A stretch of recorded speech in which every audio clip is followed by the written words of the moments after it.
தரகு என்ன என் பையனுக்கு பொண்ணு பாக்குறது பாதியிலே விட்டுட்டீங்க. இங்க பாத்தியாயா, உன் பையனுக்கு இந்த ஜென்மத்துல கல்யாணம் நடக்காது. என்னுடைய சர்வீஸ்ல நானும் எத்தனையோ பேர் கல்யாணம் செஞ்சு வச்சு கை நிறைய சன்மானம் வாங்கி இருக்கிறேன். ஆனா உன் பையனுக்கு பொண்ணு பார்த்த வகையில இது வரைக்கும் பணம் வரல, பெரும் காயம்தான் வந்திருக்குது. ஐயா, ஒரு அழகான பையனுக்கு பொண்ணு பாக்குறது சாதாரண விஷயமா? இப்படி காயமெல்லாம் படத்தா செய்ய.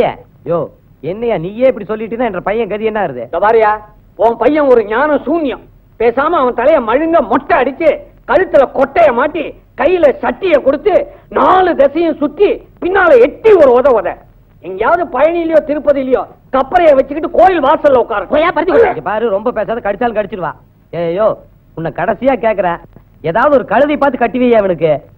சரி, நீ இவ்வளவு தூரம் கெஞ்சறதுனால ஒரு அருமையான இடம் இருக்கு, அங்க இவனை கோத்து விட்டுறேன். சரி, ஆனா ஒரு கண்டிஷன். என்ன? பொண்ணு வீட்டுல காலடி வச்ச உடனே நீயோ உன் பையனோ வாய திறந்து ஒரு வார்த்தை பேசக்கூடாது. ஐயோ பேச மாட்டோமா? பொத்திட்டான் பாத்துக்க. எல்லாருக்கும் நான் சொன்னது நினைவு இருக்கா? யாரும் எதுவும் பேசக்கூடாது. உங்களுக்கு சம்மதம்னா தலையை ஆட்டி ஆமான்னு சொல்லுங்க, வாய மட்டும் திறக்கவே கூடாது. என்ன புரியுதா? ஏமா பாப்பா, உனக்கு இந்த பையனை பிடிச்சிருக்கா? ஏன்பா, உனக்கு இந்த பொண்ணை பிடிச்சிருக்கா? ஏங்க, உங்களுக்கு இவங்களோட சம்பந்தம் வச்சுக்க விருப்பம் தானே? உங்களுக்கும் இவங்களோட சம்பந்தம் வச்சுக்க விருப்பம் தானே? அப்ப எந்திரிங்க. பாப்பா கிட்டவா, இந்தா புடி, தாலியை கட்டு.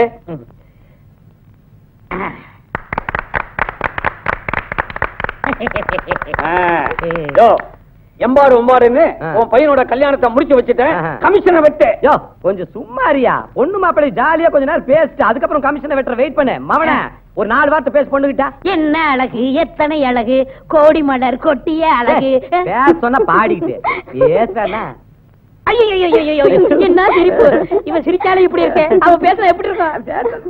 நீ வாயை திறந்து என்ன மாமான்னு ஒரு தடவை கூப்பிடுமா? பொண்ணு ஏதோ பப்ளிகாம் சாப்பிட்டு போலுக்குது, உதடு ஒட்டிச்சு போலுக்குது. நீ பேச சொல்லு, பேச மகனே பேசு. மாமான்னு கூப்பிடுமா?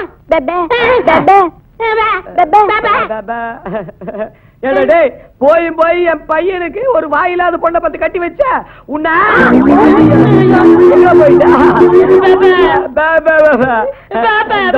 வாய்தான் இல்ல, மத்தபடி உனக்கு பொண்ணு கிடைச்சது இல்ல. இத வச்ச குடும்ப நடத்து.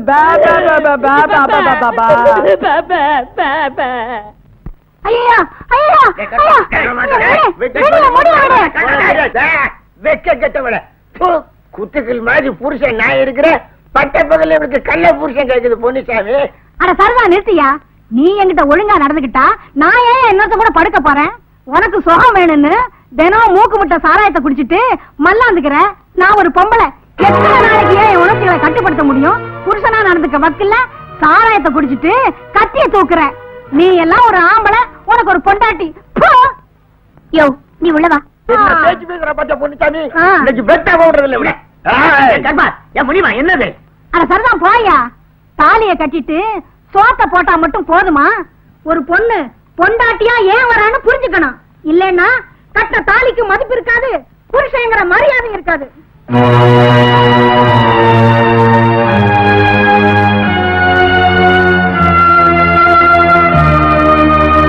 சரியா, அது கூட கை கழுவுற? இல்ல எனக்கு போதும். நான் அந்த மாதிரி எல்லாம் போக மாட்டேயா. வேற தட்டுல போடுற, பேசாம சாப்பிடு. என்ன பார்த்தா உனக்கு ஏக்காரமா தெரியுதா? பின்ன என்னையா, நீ ஒழுங்கா சாப்பிடுறதே இந்த மத்தியான சாப்பாடுதான். அதுவும் இந்த கதினா உன் உடம்பு என்னத்துக்கு ஆகுது? அதான் போடுங்கறல, அதோட விடு, சும்மா தொலைதறான்னு. ஊரகத்துல எப்படி எப்படியா நடக்கும், அதுக்காக ஏன் மேல ஏன் எதிர்ற? சரி சரி, சரியா சாப்பிடாம போற, சாயங்காலம் சீக்கிரமா வந்துரு, டிஃபன் பண்ணி வைக்கிறேன். சின்ன பொண்ணு, சின்ன பொண்ணு. யாரு? அம்மா. மாமா எப்படிமா இருக்க? நல்லா இருக்கேம்மா. கொஞ்சமா உட்காருமா, உட்காரு. நீ எப்படிமா இருக்க? அப்பா நல்லா இருக்காரா?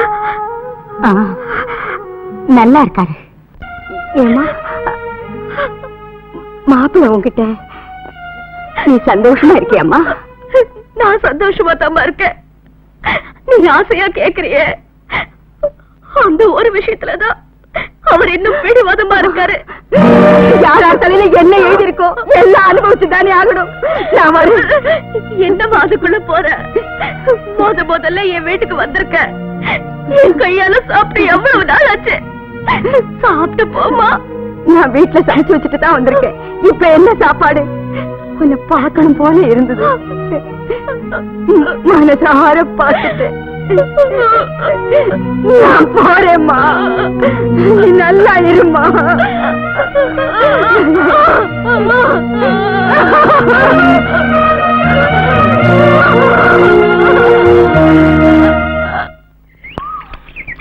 நடேசா, உன் பொண்டாட்டி உடம்பு சரியில்லையா? உன்னை சீக்கிரமா வர சொன்னா. அவளுக்கு என்ன வேலை?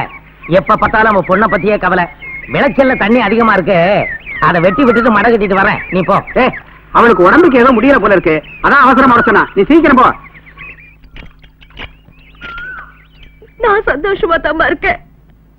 நீ ஆசையா கேக்குறியே, அந்த ஒரு விஷயத்துலதான் அவர் இன்னும் பிடிவாதமா இருக்காரு. எந்த உடம்ப நிறுவனமா பார்த்ததா பஞ்சாயத்துல உங்க சிநேகிதை வச்சு பொய் சொல்ல வச்சியோ, அந்த உடம்ப நான் காலத்துக்கும் பார்க்கவும் மாட்டேன், தொடவும் மாட்டேன். நான் காலத்துக்கும் பார்க்கவும் மாட்டேன், தொடவும் மாட்டேன். நான் காலத்துக்கும் பார்க்கவும் மாட்டேன், தொடவும் மாட்டேன்.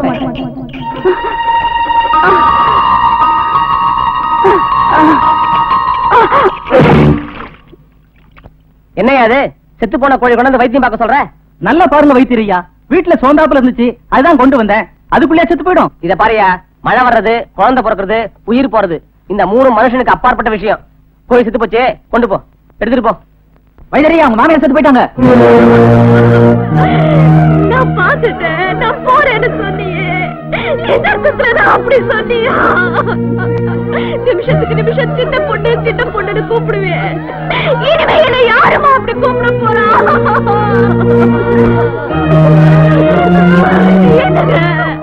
அம்மா என்ன விட்டுட்டு போயிட்டாங்க.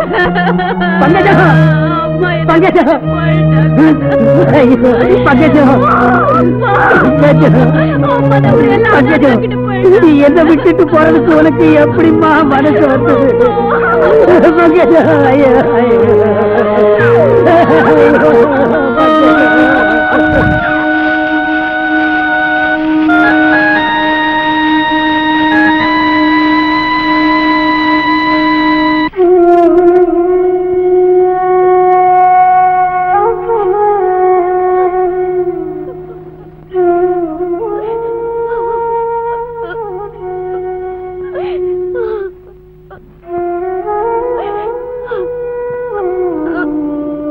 சின்ன பொண்ணு,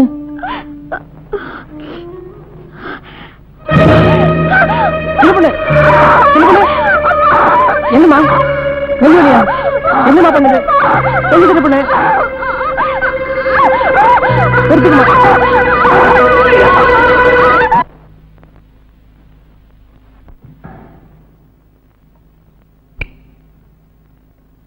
இதுக்கு முன்னால் அவங்களுக்கு நெஞ்சோடி வந்திருக்கா? இல்ல டாக்டர். அவங்க செக் பண்ணி பார்த்ததில்ல, அவங்க உடம்புக்கு ஒண்ணும் இல்ல. ஆனா ஹார்ட் ரொம்ப வீக்கா இருக்கு. அவங்க மனசுல வெளியே சொல்ல முடியாத அளவுக்கு ஒரு பெரிய பாரத்தை சுமந்துட்டு மாதிரி தெரியுது. உங்க தாம்பத்திய வாழ்க்கையில நீங்க சந்தோஷமா தானே இருக்கிறீங்க? புரியுது, உங்களுக்குள்ள கருத்து வேறுபாடுகள் இருக்கலாம். அதெல்லாம் மறந்துட்டு அவங்களை குணப்படுத்த பாருங்க. உங்க உடம்பு குணமாகணும்னா ஒரே வழிதான் இருக்கு. அவங்க கவலையெல்லாம் மறந்துட்டு வாழ்க்கையில இனிமே சந்தோஷமா இருக்கணும். ஆனா இதே நிலைமை நீடிச்சு மறுபடியும் அவங்களுக்கு நெஞ்சு வலி வந்தா அவங்க உயிருக்கே ஆபத்து ஏற்படலாம்.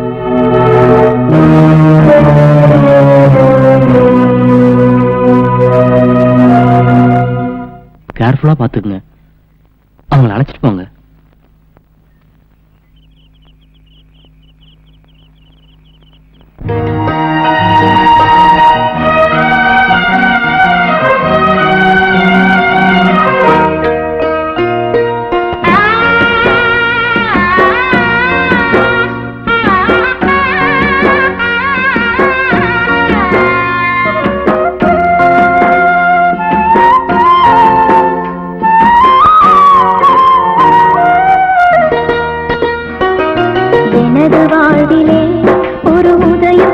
பிறந்தது அந்த உதயம் யாவுமே இன்று மறைந்து போனதே இன்று மறைந்து போனதே இது கடந்த கால காதல் வாழ்க்கையா இல்லை முடிந்து போன சோக வாழ்க்கையா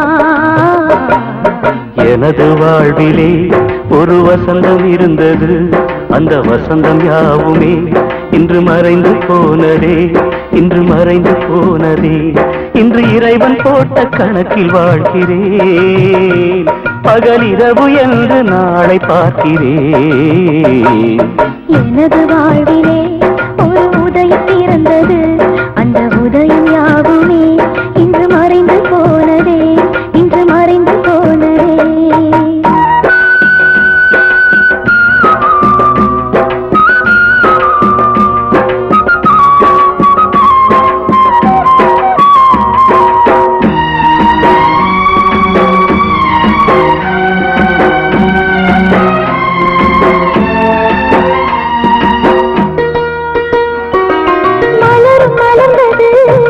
இறைவன் கணக்கு வசந்தம் இன்றிதான் அது சீரழிந்தது இனி வருமா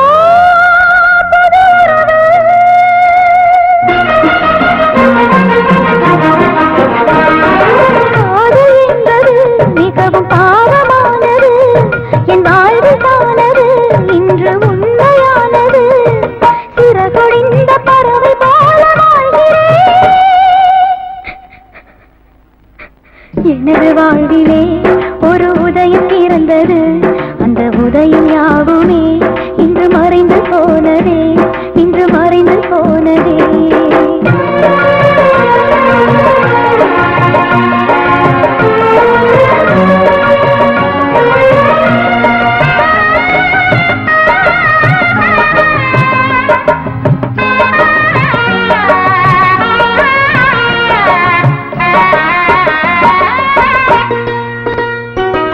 உறவு என்பது அது இறைவன் தீர்ப்பு தொடரும் என்பது அது வாழ்வின் வழக்கு என் வாழ்வோ பகல் கனவு